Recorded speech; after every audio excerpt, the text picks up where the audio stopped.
hello. Welcome back to episode 10 of the Ref Bump.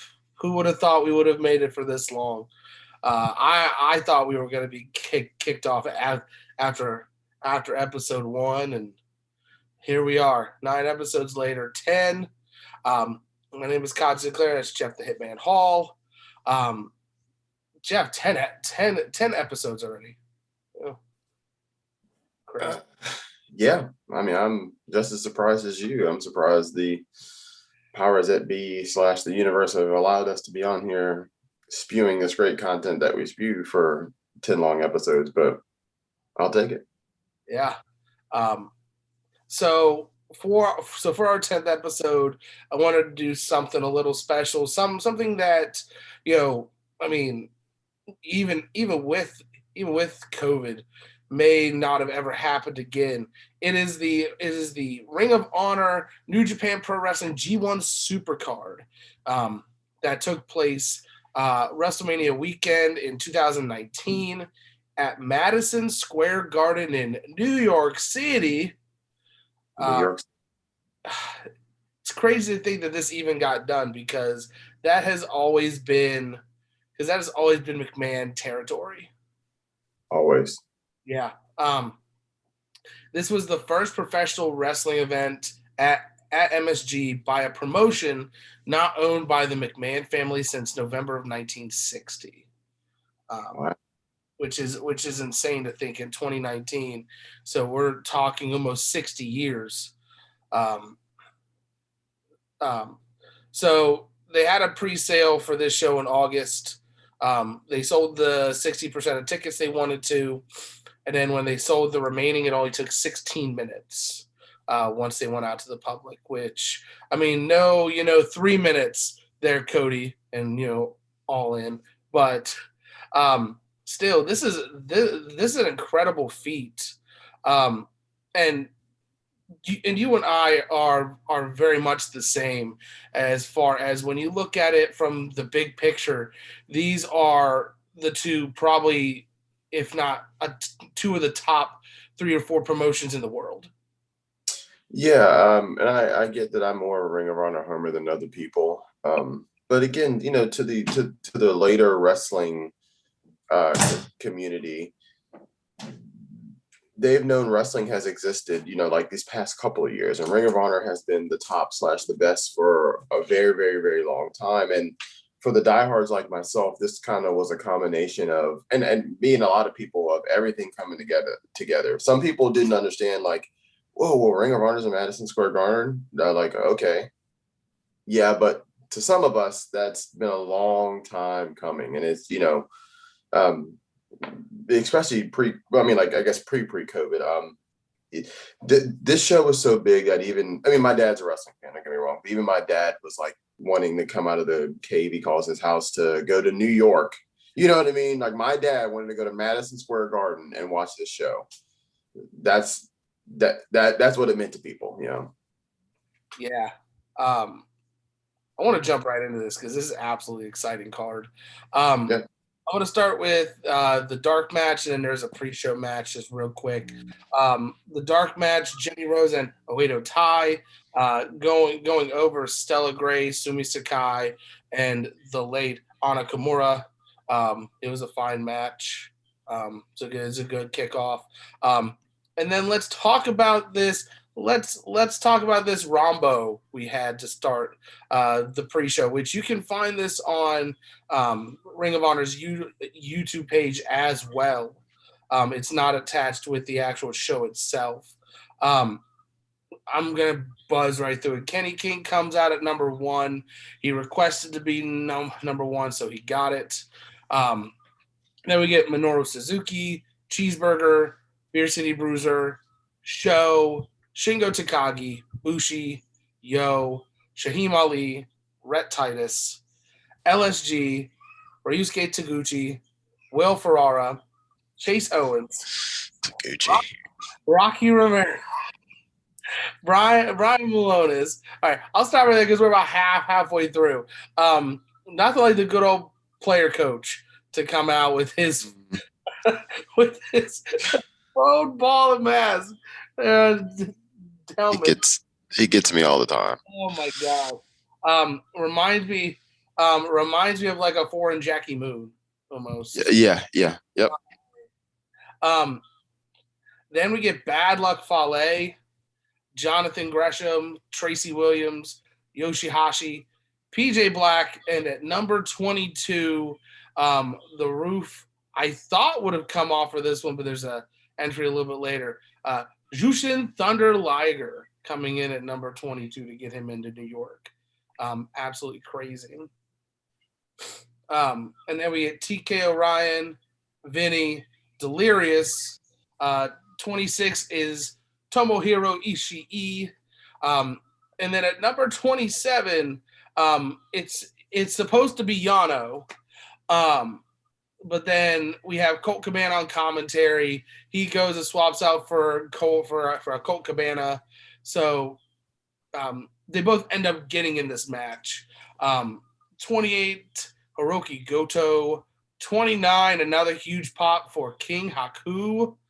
Yeah. And then I was sure something was going to break when they announced number 30. And that was the Great Muta. Which the point of this, and this didn't get great reviews from all the sites that I looked at just getting research for this show. I don't think that with this being on the pre-show, this was meant to be anything more than, let's get, our guys involved. Let's get some cheap pops, let's give them something to watch, but yeah, final three people in this. It's gonna be Kenny King, the Great Muta, and Liger, and it's crazy because you think the last two guys are Muta and Liger, but Kenny King's just chilling on the outside. He pulls a Royal Rumble trope that I absolutely hate, when you think they're eliminated but they're not, and they come in and eliminate somebody. And then what happens? He comes in, eliminates both of them, and wins. He does get a mist after the match. But I always enjoy stuff like this. I really do. It's just the chaos, and and this is a precursor, I think, to kind of get you in the mood to see what you were going to see, because nothing like this has happened before. And to see Ring of Honor guys and New Japan guys not only coming together like they have been for a couple years now, but on a grand stage. I thought this is a great way to get people in. I agree. It's a spectacle, but that's what these things are. And in the sense of for New Japan and Ring of Honor, you're just trying to get the guys on the show. And, so, hey, have a battle royal. I mean, everybody else does it. So it was done tastefully. It wasn't like craziness, or, you didn't have people doing weird, we don't touch outside the ring spots for 17 years in a row, so it was fun. I enjoyed it. Again, I'm with you. I'm not a fan of the guy that's outside the ring and then comes back in. But to be fair, I actually did. They did do it in a good way where I didn't know I forgot or didn't pay attention that he was outside the ring. It wasn't as blatant as other fucking people in shows, but yeah, I enjoyed it. I mean, Muta, I could go for 2 hours on him, but cool to see him back. He's one of my favorite of all time, and just having him stand off with Muta, with Liger was nice to see. Yeah, and the pop that those two guys got by themselves, I think really set the tone for what the rest of the show was going to be. And it's crazy to think that even now, Great Muta's a world champion. Yeah. And again, who would think? Give Muta respect. But never forget, I went to AEW Full Gear. I remember they had the Wrestling Council for the match or whatever it was, and Great Muta walks out without his mask on, and nobody knows who he is. Me and my dad are cheering, and everybody's looking at us like we're insane.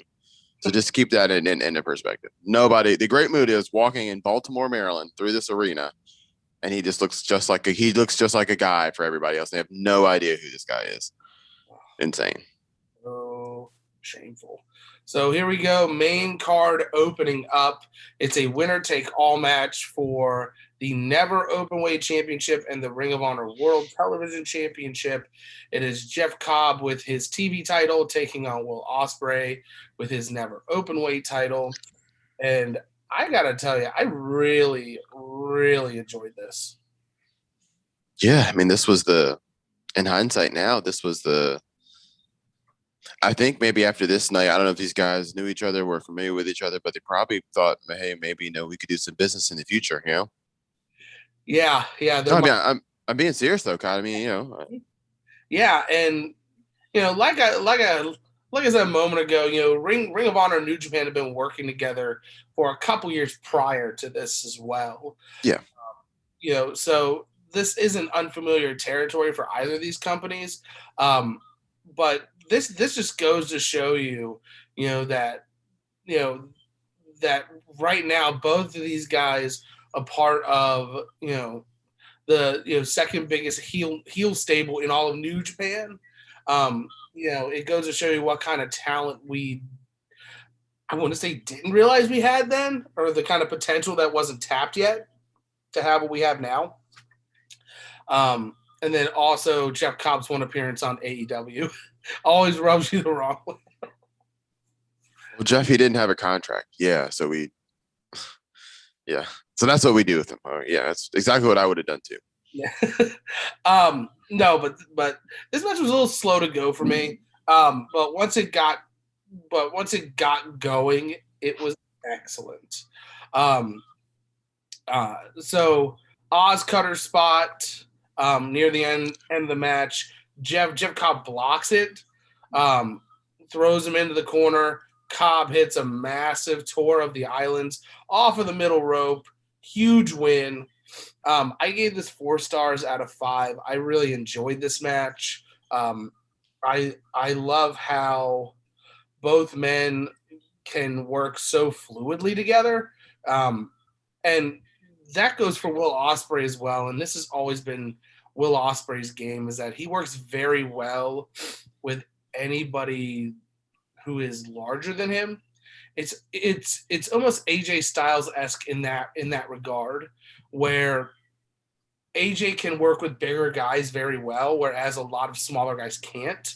I think Will Ospreay is in that category as well. And, Jeff Cobb is just a thick dude. But God, is he so athletic. It's crazy. But yeah, this is absolutely solid. Yeah. I agree 100%, Codd. That's a good evaluation, because I've never thought about that. You're right. He does work just like AJ Styles. Well, I'm sorry, not just like AJ Styles, but for a smaller guy working with bigger guys, Ospreay is really, really good. I mean, I've known that, but I'm saying I never made that correlation with AJ Styles. Yeah, you're 100. You hit the nail on the head there. And it's not as weird, and it's not weird, but as flippy as he can be sometimes, it's not always that when he wrestles these guys. It's just good wrestling. Like when he wrestled Okada, same thing. It wasn't like, it wasn't Rey Mysterio, Big Show. It was 2 wrestlers wrestling. Yeah. I just realized what match we're getting to next, and I'm depressed. It's Roosh taking on Dalton Castle. This was literally Roosh hitting the running drop kick, Bull's horns, and Bull's horns once more, and it's over. It lasted 14 seconds. Roosh defeated Dalton Castle. Now, I have very mixed feelings about this. Let me ask you this. In hindsight, obviously, with the way everything went down, was it the good move or a bad move? So I think it was poorly done. I think the decision for Roosh to win here was the correct decision. Would I have done this? No. As in squash style. Yeah. Okay. Exactly. And that's where I'm torn on this. I gave it a 1 star just for that out of 5. But my thing here is Dalton Castle is a former Ring of Honor world champion. Gets a very grand entrance with the boys, and very shocking at first, and I was super upset at first. And then, going back to watch this, and you almost have to think like you just built your next major star in less than 20 seconds. Yeah. And I didn't like the squash aspect of it. But it hindsight is that it is 2020, and obviously Dalton Castle, there were a lot of rumors there for a while that this was going to be the way that they get him out of Ring of Honor, and then they picked back up again at the beginning of the Pure tournament when he lost to Jay Lethal in the first round. A lot of people constantly speculate that he's going to maybe NXT because of his character work, but has since now re-signed with Ring of Honor, which I love. Yep. If we can get the boys back, I'm good to go. I'm sold. I'm with you. Love me those boys. Anything else you want to add? Because fine with the decision. I'm with you. I don't think Dalton Castle should be getting squashed, but I mean, hey, that's why we're on YouTube and we're not at Ring of Honor. But to be fair, like you said, it did make Roosh legit, I guess, to the people that weren't familiar with his work, or so I mean, there was some good that came of that came out of there. I know this made you really upset. Dalton Castle lays out the boys after the match. I don't know what he's doing putting his hands on those boys, but it was ridiculous. Before our next match, we see that Juice Robinson, who is scheduled to be in the 6-man street fight a little later in the night, has been laid out. So I wonder who we are going to get in place of him, or if he's going to come out, ribs taped and, all that good stuff. But now on to our next match. It is the Women's Championship match. Sorry, the Ring of Honor Women of Honor title match between defending champion Mayu Iwatani and challenger Kelly Klein. I will pass to you first. What did you think about this one? I'm a fan of Kelly Klein.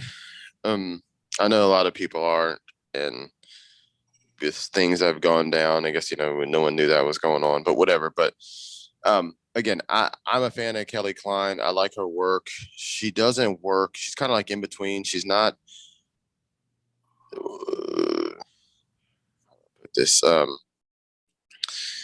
she's not a diva, she's not girly or anything like that, but then she's not like super hardcore like Ronda Rousey. She's kind of like right there in the middle. So you say a safe comparison would maybe be like a Beth Phoenix? Perfect. Yeah. And let's respect Beth Phoenix. She ain't a Beth Phoenix, but yes. Yeah. Yep.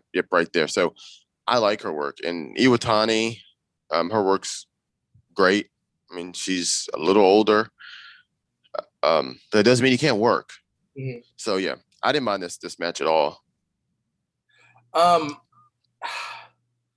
I don't know what to think about this one because, like you said, I like both of these women. They both perform extremely well. But this just didn't seem like it clicked.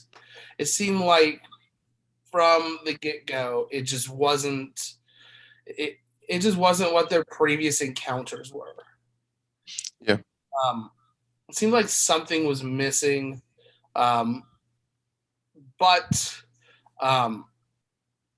Kelly hits the K powerbomb, and another one gets the win. She's the new Women of Honor champion. I gave this a 1.5 stars. I was really just not digging it. And then the other thing for me is that the crowd didn't seem to be into it either. And I think coming off of the Rombo and then the Cobb Osprey match, and then even the Roosh Dalton Castle they were still invested in, even though it was extremely short. This one just seemed like it just took the crowd out of it. Okay, so no, you're right. I guess when I look back, this match again, I guess wasn't necessarily the greatest, but I get when I first thought about it, I was just thinking like their stuff in totality. Yeah, I guess in my head was playing a long storyline. You know what I'm saying? Yep. But no, if you're taking this match just on this, for face value, which we are, no, you're right. But I also think there's something to be said too when you start talking about all these matches before it, Osprey, Cobb, and like you said, even Castle and Roosh still had like a WTF style. And that always sucks the air out the place too. So yeah. So after the match, the legend himself, Kenny Silken, congratulates Kelly Klein on the win. Oh God! Then we get the beautiful people, which then made me hate this segment even more. That was the stain on this. Yeah. That was the wart on the backside of this thing.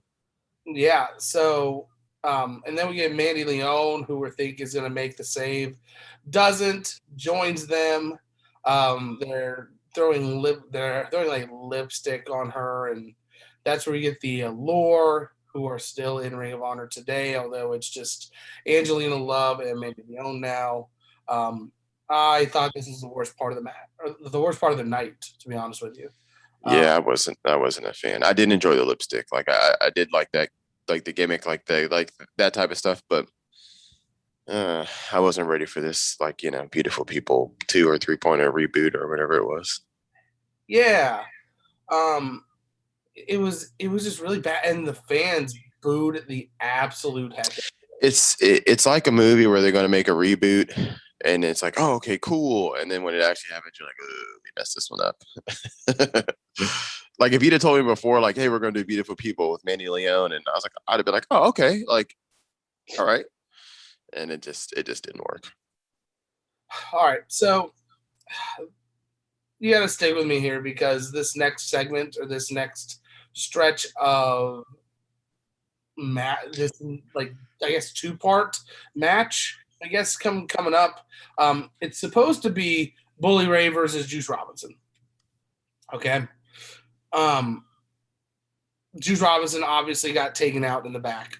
So the replacement is Flip Gordon, which storyline it makes sense. So then we get Shane Taylor and Silas Young, probably two of the most underrated guys in Ring of Honor. Hit the ring, start to take out Flip Gordon, and then we get Mark Haskins and Juice Robinson come out and make the save. So now this is a 6-man tag. So now Juice Robinson's fine. Now this is a 6-man. I was just very confused for a quick second as to why we were booking it this way. Yeah, it seemed like, and again, I'm not a homer. I'm equal opportunity on this show. It was poorly put together. It just seemed like, oh, well, it seemed like Codd that they came up with that about 10 minutes before they ran out there. Yeah, that's exactly it. So now it is the New York City street fight. Insert the town you're in, street fight. So we get Bully Ray, Shane Taylor, and Silas Young taking on Flip Gordon, Juice Robinson, and Mark Haskins. And on the surface, you look at this 6-man, and you're like, okay, this could at least be a little bit a little interesting. I think the pre-match shenanigans, I think, really continue to take the crowd out of it. Yes, I'm and AEW does this.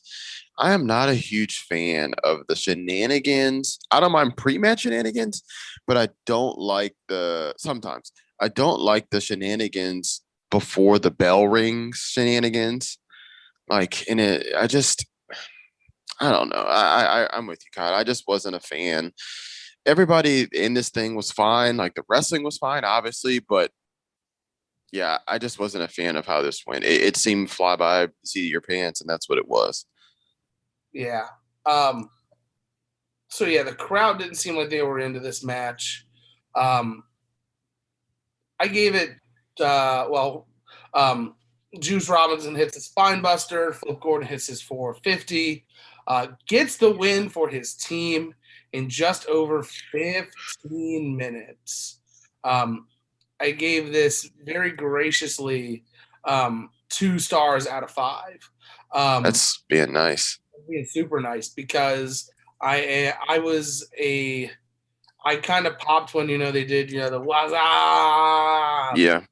The crowd kind of got back into it then. I love all the guys in this match. I really do. Some more than others, but all can perform. The 15 minutes is I assuming that's bell to bell. That is the second. Yeah, that is bell to bell. I mean, so you're probably really talking about 20. You know what I mean? If you include the pre-match stuff, I probably give it a star out of 5. So I mean, people watching this, critique me if you will, call it a star and a half, whatever. I thought that the match had enough violence in it to warrant that. I liked kind of the wink to the crowd there, a spot or two. What did you give this one, or what are your thoughts on it? Oh no, I'm with you 100%. I'm looking right here about a star and a half. We talk about things like this on the show all the time. You can have the right people, you can have the right situation, but sometimes this doesn't work out. And you said 15 minutes from bell to bell, plus all the pre-shenanigans. You're probably talking about 20 minutes wrapped up in this thing, if not a little bit more, 22, 23, 24. So no, I just think this was a little too much to give all of these guys. And again, we don't know if they had time to kill or who knows. But yeah, I'm with you. So before we move on, and you and I are big Ring of Honor marks anyway. So the pure Ring of Honor segments or matches would be Rouge versus Dalton Castle, the Women of Honor title match, the shenanigans after that, the shenanigans before the 6-man tag, and then the 6-man tag itself. This is a rough stretch for Ring of Honor on this card. Yeah. But I will be the one. This next match is for the IWGP Junior Heavyweight Championship. It is Ishimori defending against Dragon Lee and Bandito, and I'm so glad this came on when it did. It was and I'm going to say palate cleanser. It was the fresh, tall glass of whatever you're into that you needed. Yeah. Now, this match was just under 9 minutes. But here's the difference between a 9-minute match like this and a 15-minute 6-man street fight that we just saw. First of all, this was actually really good. Second of all, they give you something to care about. All 3 men in this match, they give you something to care about. I think for bell to bell, this was exciting. Like you said, palate cleanser, I think, is the best way to describe this match. But it almost makes you wonder if the length of the last match cut into this match, Eddie. No, it does. And like you just said, so these guys get 15 minutes, and you said they got 9? right? 8 or 9. Yeah, so they got 855 to be specific. Yeah. And a triple threat. I mean, not necessarily a triple threat, but in a 3-way dance or however you want to slice it. Yeah. Yeah. The last match got 1504. Yeah, see, they could have went 10 in that one and gave these guys the other 5. That's what I would have done. But yeah, this match was amazing. All these guys can wrestle. I was really going back and watching this. I was super excited for Bandito because, again, I've been watching this guy for a while. He's a star, and some of the other wrestling public doesn't necessarily know Bandito, but he's great. And also, it also has some not an old school vibe, but just you kind of really didn't know who was going to win this match. You would have been fine with. Well, I would have been. I'm going to speak for myself.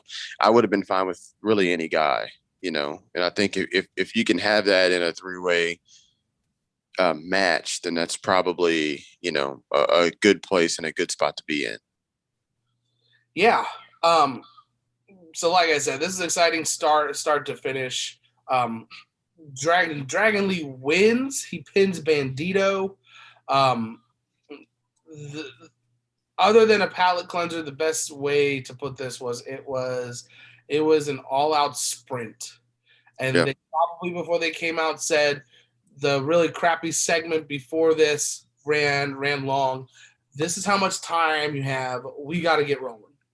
But it didn't look rushed though. You're right, but it didn't look like it wasn't botchy and hey, we got to do this and this. It was really organic. Yeah. I gave this 4.25 out of 5 stars. I gave it just a little bit more than the Will Ospreay Jeff Cobb match. Like you said, it felt natural. It didn't feel rushed. This is exactly what the card needed at the right time, and props to these three guys for just bringing it. Yeah, and being able to bring the crowd back into this. Yep. Right. Wheeling out the electric chair, firing up PCO, baby. I know you've got to be the biggest PCO fan, Jeff. I do like me some PCO. My dad loves him too. He's about the same age as my dad, and my dad, I think, just just by age wise, obviously I'm not. Well, at that time I wasn't 51, but I guess you see it through a different lens, obviously, But yeah, my dad loves some PCO because this guy bumps like no other boy. Gosh. So this is a 4-way tag team match. It's a winner take all match. So we have the IWGP Tag Team Champion GOD taking on the Ring of Honor World Tag Team Champions. That would be Villain Enterprises. No Marty in this one. He is in the title match later. So we get PCO, Brody King. And then the other 2 teams, we get the best tag team in the world, the Briscoes. Yep. And then also Los Ingobernables de Japón, consisting of Evil and Sonata. What's really sad about this match is that it will always be remembered for what happens after the match. Yep. But we'll get to that in a second. I thought, again, like, why are we giving these guys less than 10 minutes? Yeah, and that was the problem. I wouldn't say a problem, but that was kind of the bit of the whole show. Yeah. So it almost I almost wonder, like, I mean, there's politics and everything. Were there politics? You know what I mean? Like, certain matches were getting green light to do this and then other matches weren't. And yeah, it just kind of had you scratching your head sometimes with some of these matches. But yeah, I agree. This is a who's who of tag team wrestling. And I know that people aren't going to understand, like, oh, well, the Young Bucks weren't in it, so it couldn't be a good tag team match. Well, believe it or not, those things did exist before they started wrestling. This was a great match to me. I'm a homer, so the wrong people went over, but but I enjoyed it. Yeah, this was really exciting. I gave this one 4 stars out of 5, regardless of what happened after the match. But just everybody looked good, and I think that's we reviewed one of the WrestleManias a couple weeks back, and it was the time when they had the 2 sets of tag titles, but they had a 4-way match Oh, for this one, a 4-way match for this one, and it was yeah. one team out of 4 looked good in both matches. And that's the difference, is that when you have, a fatal 4-way per se, and you have one tag team look good or one person look good, like, it's not the goal. Like, the goal is to make everybody look good, and that's exactly here. PCO, I tell you what, he gets power bombed right onto the floor, and I cringed hard. Yeah, he's not human. He really isn't human. I mean, I just don't understand the punishment that this guy takes, and hats off to him. So I don't know if he's special like Mick Foley was, and just guys that's their superpower. You can take punishment and just keep on going. But I mean, I don't know. Yeah, it almost seems like he was stuck with a terrible gimmick at the wrong place at the wrong time. Did it? That's a good one. I mean, nothing like he's a Quebecer or anything. Mm. But no, then so God in the ring with just Brody King. We get a gun stun, we get a super bomb. Gorillas of Destiny win. They are the Ring of Honor Tag Team Champions. They are the IWGP Tag Team Champions. Toriano steals the tag titles, but just the IWGP tag titles. Yeah. They the Ring of Honor titles. And then this is where this is where it kind of is strange. And this is both of these men are released from WWE. They are not contracted by anyone at this time. It is Cass and Enzo. They jump the rail. They get beat down by Bully Ray and the Briscoes. Bully Ray just runs out from the back. So this turns out to be a huge work. Okay. But at the time, commentary didn't make note of it. They pretended like it never happened.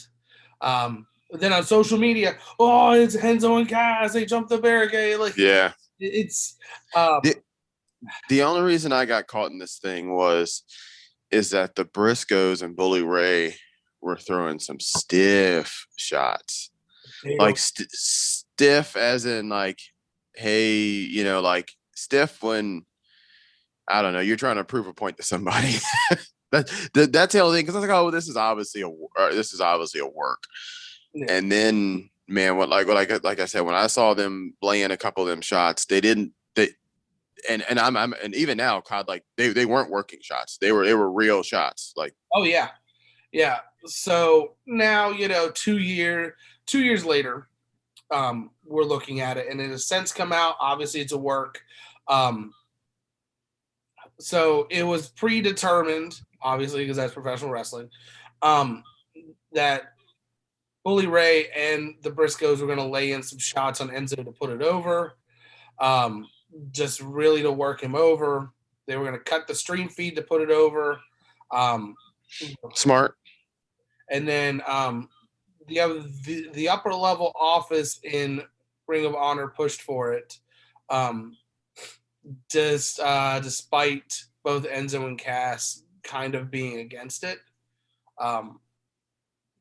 But here we are. And now it's crazy because Enzo, who is great on the mic, doesn't have a job, and then Big Cass almost has this career resurgence now that he's back with Impact and looks amazing. All right. I was fine with it, but like they didn't do anything with it, so. Yeah, and that was the problem. is that this was it. We didn't see Enzo and Cass, either of them, until we heard about Cass, who had his seizure when he was at the House of Hardcore show. Yeah. But and if you go to his Twitter page, there's a really great 6 to 7 minute video about his road to recovery. And I'm really happy for that guy, because I feel like once they split up Enzo and Cass, I feel like he really wasn't given the proper platform to be able to be his own person. Yeah. I remember seeing him at one of the shows when he was single, still with WWE single, and he came down and actually had second row seats. But so I get to see him really, really close, and he looked like $1 million and was a star. Now, again, that doesn't mean he can't have personal demons, but yeah, I think he was in a weird spot, like you said, of trying to find out who he is as a person / wrestler / just life stuff. Yeah. So now we get the Rev Pro British Heavyweight Championship match between challenger Hiroshi Tanahashi and the defending champion, being accompanied by Taka Michinoku. It is Zack Sabre Jr. Jeff, take it away. ZSJ. Very rarely in wrestling, there's people that you hate. Heel guys doing their heel work. My dad's another guy that can't stand Zack Sabre Jr. But boy, just the pure hate for him over the years has just come to warm the cockles of my heart. And I love this guy. I know I shouldn't. It's sad because a year ago I put a spit in his face, but now I'm all about him. I can understand if people don't like him. It makes sense. You wouldn't be wrong at all. I can understand if you don't like his style. I can understand if you just purely hate this guy. That means he's doing his job. But I'm all about ZSJ. And never forget, while we have our own little platform here, that Matthew Lilly said Zack Sabre Jr. doesn't look like a professional wrestler, but Marty Scurll does, and the Young Bucks look like professional wrestlers, but Zack Sabre and Sting 2.0 and what's his Darby Allin. Darby Allin looks like a professional wrestler, but Zack Sabre Jr. doesn't. I'll never let him live that down. So I'm not getting into that because that's your thing with him, but I think it goes to say that he's been consistently one of the best technical wrestlers in the world for the better part of the last decade. Wrestling Observer newsletter has him being the best technical wrestler in the world since 2014. He has he's won his fair. He won the New Japan Cup a couple years back. So he's been around, and he's billed as 6'1", 190. So maybe he's not as flashy as Marty and the Bucks. I don't know. But let me tell you something. Up to this point, this is my match of the night. Listen. Let me run the database. Yeah, you're not wrong. Listen, and I would even tell you that is he a technical wrestler? Yes, but I would even tell you that there's a little gimmick that goes into that, because obviously I can tell you right now, he ain't the best technical wrestler. He ain't. But with that being said, with the good wrestling acumen and ability that he has, and a little bit of a gimmick, it's great. I I enjoy it so much. He's a guy that wrestles within himself and stays in his lane. Is he some huge muscle bound guy? No. Hence why he's not, you know, pile driving people and power bombing people and doing all these spots. He's also, you know, I'm not saying he's not a bad athlete, but he's also not, you know, doing sentons and flipping around and doing Spanish flies. So there's nothing wrong with a guy running with good old fashioned wrestling and you know, finding his own niche. And again, hats off to Zack Sabre Jr. Yeah. I think this goes with the rest of the matches in their feud. You know, because they were talking about it on commentary. They had a match at the G1, they had a match at New Japan Cup, 2018. Then they had the IC title match, and then the New Japan Cup from this year. So it was split 2-2, and I think this is the best out of the 5.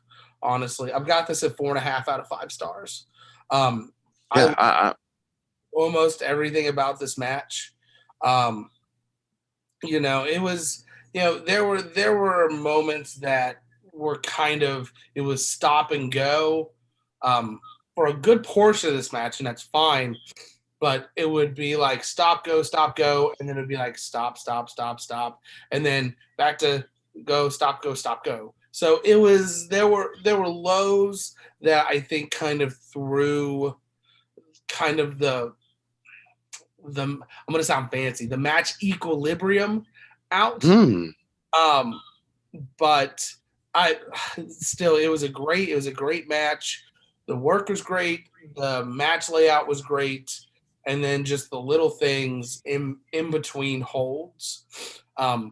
If you haven't seen a Zack Sabre Jr. match, this is an excellent spot to start.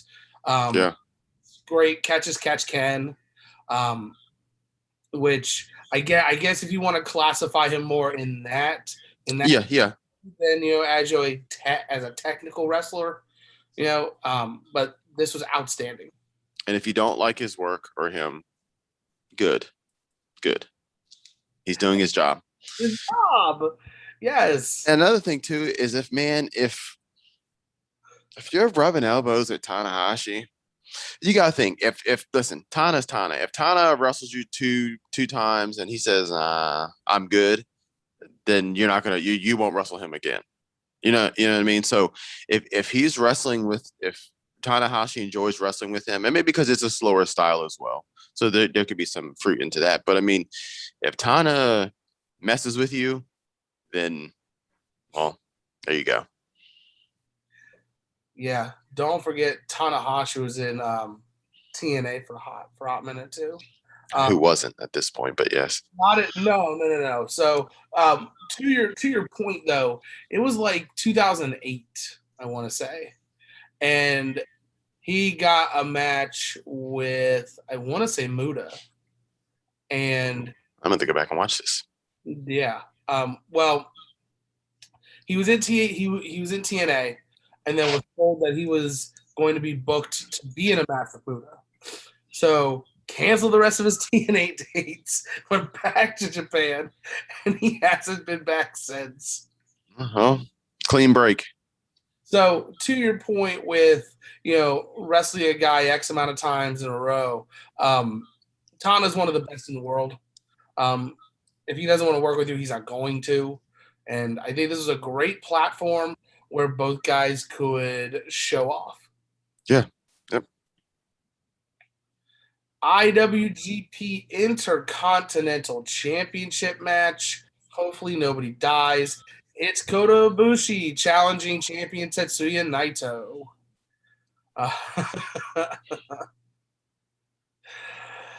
I'm gonna start off.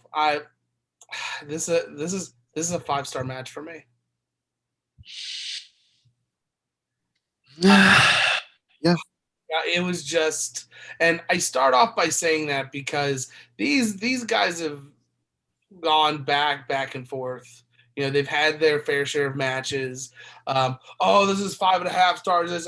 I don't go over 5. That's dumb.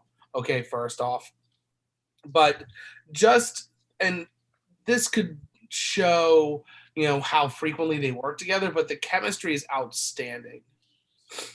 Yeah. No, I mean, listen, I think there's guys, well, there's people that work together that just have better chemistry than others. All wrestlers aren't created equal, or all wrestling couples / like chemistries aren't created equal, but this one is always really, really, really, really good. And another reason too is because Kota Ibushi is the best physical wrestler on the planet, walking the planet right now. So there's that. But yes, continue, Codd. I'm sorry. No, you're good. Within the first couple of minutes, you knew what this match was going to be because they're dropping each other on their friggin' heads already. But just some things you see them doing, you're like, how are none of these guys dead already? Like, or in a wheelchair, or I just don't know what else to say about these two because they're consistently two of the best workers New Japan has. Oh, yeah, absolutely. And they're two guys that understand when you have great chemistry like they do, and it seems to look like they don't necessarily care who goes over who. They're just interested in having really good matches to add to a catalog of, another book to the encyclopedia that is Naito versus Ibushi. It's just great. It's just great, and it's good wrestling. Yeah. Very back and forth, very strong chemistry. Kamigoye connects, new champion, Kota Ibushi. He finally wins gold. Super red hot, much to your dismay. And the belt's off of him already. Yeah. Somehow never the bride and always the bridesmaid. Always. But yeah, spoiler alert, this is my match of the night. The main event gets really close. But again, these guys killed it. They did. Absolutely. All right. So remember what I said earlier about Ring of Honor having a really rough patch here in the first quarter or first third of the card. 3-way ladder match for the Ring of Honor World Championship. Jay Lethal defending against Matt Taven and Marty Scurll. I'll pass to you for this one because I'm not happy. About what, this match? Well, you go first. Okay. I want to see why. Yeah, I want to see why. So going into this, I thought exactly that. I said, you know what? If anything, Ring of Honor can be saved on this card, it's this, because Jay Lethal is essentially an icon in Ring of Honor. There's a reason why they call him the franchise. At this point, Marty Scurll is one of the hottest talents in the world. Okay, not just in New Japan or Ring of Honor. And then there's Matt Taven, who has. Sorry, I just leave it at that. There's nothing wrong with Matt Taven's work. There's really not, but one of these things, Jeffrey, is not like the other. It isn't. This went on for longer than it needed to for me. And that's one of the reasons why it just took me out of it. And then the other thing for me is, if this match was, I would say, 10 minutes shorter, it would have been fine. But they took too long setting up the next spot. Yeah. Okay. Go ahead. No, and that's the big problem for me, is that this match really never got going. There were great spots. Yeah. There were great spots across the match itself, but I think it being almost a half hour long, Yeah. and that took the crowd out of it, and then taking too long in between. Oh, there's this spot. Time passes. It's like the SpongeBob gag. Like 2 minutes later, Yep. that felt like this, and by the end of this, I was completely exhausted. Okay, so yeah, you're right. I love Ring of Honor. This match, like you said, on its face wasn't bad. It's just that it's the problem that I have with AEW sometimes, which is weird because Ring of Honor, maybe they felt like they needed to do all this stuff, but it was overbooked. It was overbooked.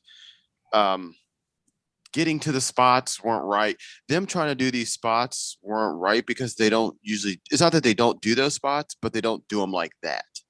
So I don't know if it was a combination of, hey, this is a Madison Square Garden show. Everybody's got to be on their best performances and behaviors, and everything's got to be top notch, and we've got to go over the top. Which all they needed to do was just be Ring of Honor. They didn't need to be wacky, zany Ring of Honor. They just needed to be themselves and dance with who brung you. So I think a lot of that tied into this, and also, I it's. I don't think Marty should have been in this. And dare I say that, not because he's not good enough for no, like Marty Scurll, but the way that they had been leading up to this with Jay Lethal being Jay Lethal and Matt Taven kind of, God dare I say it, because I can't stand his ass either, but Matt Taven coming into his own, and it was time for Taven to go over. It was. They had to do it there, and they did. But I think that story was great, and Marty was going to get on the show some way somehow, which I'm fine with. But I just don't think. What do you think, Codd? I just don't think he should have been there. I just think it was. No, I don't know. The chemistry, wasn't right because there was so much bad blood between Jay and and Taven, that just by adding Marty was like, well, we just want him in there, which is fine, but yeah, and I feel like I go back to what I said at the beginning of this. One of these things is not like the other. Yeah, and that's no jab at Matt Taven being Matt Taven, but Marty Scurll, I would say, is more suited for this type of match than him. Yes. And I almost feel like if you're going to advertise a ladder match, of Jay Lethal, Matt Taven, and it's the and it's the last match before the main event, you've really got to put something out there. And I feel like putting Marty Scurll in there, I think on the surface not only enhanced the match, but also got the New Japan crowd involved a little bit. Yeah. But it just never clicked for me. But as you've already alluded to, the finish, chair shot by Taven, takes out Marty Scurll. Taven's climbing on one side, Jay Lethal climbing on the other side, the side that has the ladder bridge. Taven knocks Jay Lethal off of the ladder onto the ladder bridge. And then there's that beautiful shot. I will give them that. Matt Taven does win this match. He's the new Ring of Honor World Heavyweight Champion, and rightfully so. And that wide pan and rotating shot of him on top of the ladder, it was well deserved. Yep. I'm curious to see what you graded this. Okay, so I was trying to use some caution and not let my Ring of Honor emotion get in the way of this, because again, to me, this is a combination. This show, this card, this everything is a combination of like, hey, we made it. I know that sounds stupid, but I kind of gave it like 3 stars, and that's just because like that's generally where it was to me. Like you can always go up a little bit and go down, I guess, half a star. I tend like to not to give like quarter and half stars, but so I could have. Well, I couldn't go to 4, but I'm saying like if you were doing that, I could have gave it 3.25, but I also could have gave it 2.25, or 2.5. Yeah. So I try to stay on a solid star, but yeah, it just it sucks because I really want to grade it higher. It was more the lead up and the emotion into this thing was better than the actual match, which is nothing, which happens a lot and isn't necessarily a bad thing. But just the way it was executed, like I said, it looked like Ring of Honor trying to do what we would come to realize as AEW things, and I just wasn't a huge fan of it. Yeah, this was between 2.5 and 3 stars for me, so that's where I got 2.75 out of 5. Just like you, this had so much potential, and I don't know if it was the addition of the third man or it going too long or the dead spots in between. It just never clicked, and it's it's disappointing. It's disappointing because on a show where you're billed first, it is Ring of Honor / New Japan Pro Wrestling. Granted, I think in a lot of ways New Japan is superior. Oh yeah. But when you're billed first, you are expected to deliver, and I'll get more into it at the end, but I just don't think that this match delivered the way that it should have. That's 100% correct. Main event time. This is for the IWGP Heavyweight Championship.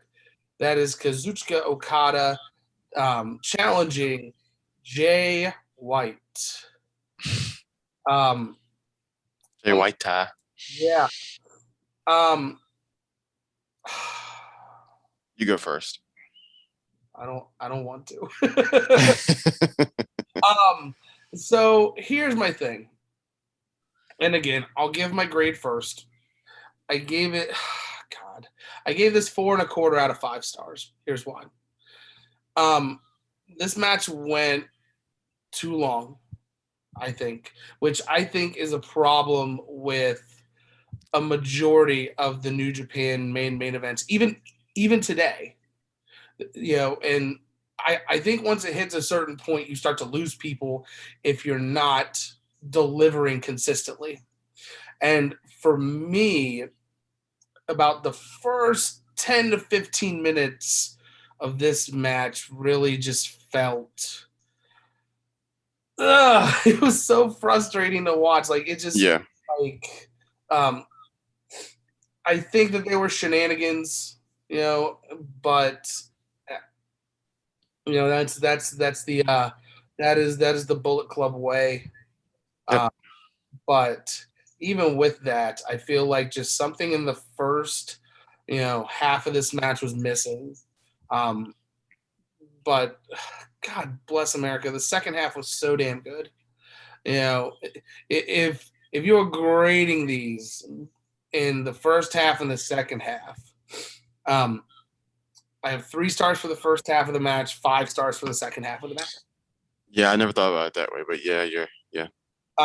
And then I gave it the extra 1/4 star because I'm a Jay White mark. But and the fact that the right man did end up going over. But I just don't know what was going on the first part of this match, whether it was, what are your thoughts? Because I'm okay. So I don't know if hold on, struggling here. I don't know if obviously these guys had carte blanche to do what the hell they wanted to do, or it's Okada, but it was interesting the first 15 minutes. You're right. And almost if you just grade like you did, if you just grade it after that, it's a 5-star match. So yeah, I'm with you. I don't know. So I don't know if they were trying to. New Japan matches tend to be slower in general, in the beginning, which I'm fine with. But usually they tend to tell a story or try to get something across. And I didn't really get what they were trying to do here. And again, I'm a Jay White mark as well. And Jay White isn't for everybody. He's old school-ish. He's old school heel-ish. And he has his own tactics, and I get it. But yeah, I'm with you. I was thrown off, not thrown off, but I think we knew what we were about to see, and I wanted to get there, but we were taking the scenic route or a roundabout way to actually get there, if that makes any sense. Yeah, there was just something missing for me the first half of the match, but once it got going, I swear it's a 5-star match. And that's taking out the Jay White mark in me. Just the fact, and I agree with you where the longer matches, they are typically slow burns and they tell a story. I will tell you that the lead up to this, it looked like, and as silly as this is to say, Okada got his swagger back a little bit. Yes, because a lot of people, the Lilies, and a lot of people don't like Jay White, and that's fine. But I think they were more upset with people with New Japan putting the belt on him, which they kind of, I'm not saying they had to do, but I don't know. They were scrambling for something because they got not screwed over, but with Omega leaving and everything and all that, they kind of put him in a position where they had their pants down by their ankles and they had nothing to do. So I think throwing the belt on him was premature. And I'm not a crazy person. I don't think he was necessarily ready for that, and he wasn't. Mm-hmm. Character wise, in ring wise, whatever. But at that point, you do it. You got to. I mean, he's if someone says, "Hey, Cobb, we're going to put the belt on you," you're not going to say, "Like, nah, man, I'm not ready." So hey, it is what it is. But putting him with Okada and what Okada can do, and this is why Okada is actually the best all around wrestler in the world. Not necessarily. Obviously, he's not the wrestler Ibushi is, but everything in totality he is. And I just think this was Okada's way of getting back, because this was red-haired Okada, right? Or remember leading up to this, remember he had the red hair and the balloons, and I don't know. Okada was coming back around. So this was his not coming out party because he's Okada, but this was like, hey, just in case you guys forgot, I'm Kazuchi Okada. That's exactly what it was. But yeah, so the finish to this, of course, outstanding. Okada hits a second tombstone, and yet another Rainmaker. Gets the win. Death taxes Kazuchika Okada being your IWGP World Heavyweight Champion. Like I said, it's a 4.25-star match for me because of already what I said.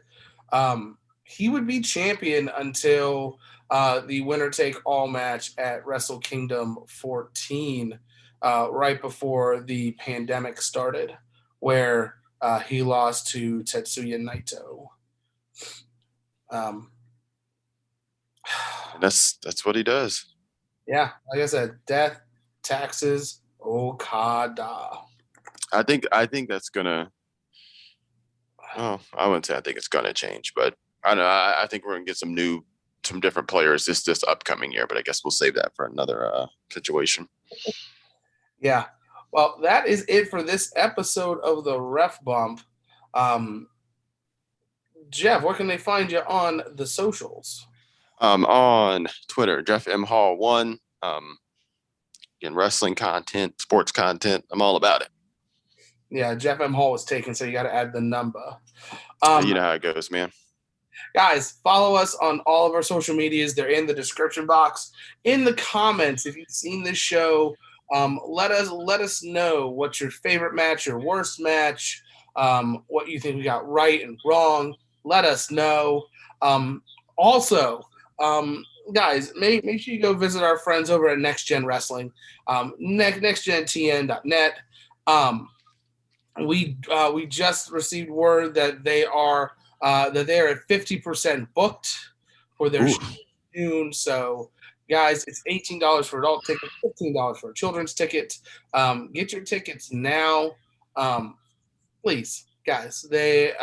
We have a plethora of major talent that's going to be there. So get them now before they sell out. With that, we move on to episode 11. Episode 11. Marching on. We are back into the month of May. And just like I said, Death Taxes Okada. This is Death Taxes and the NWO. We will be taking a look at WCW NWO Slamboree 1998. My name is Codd Sinclair. That is Jeff the Hitman Hall. We will see you next time.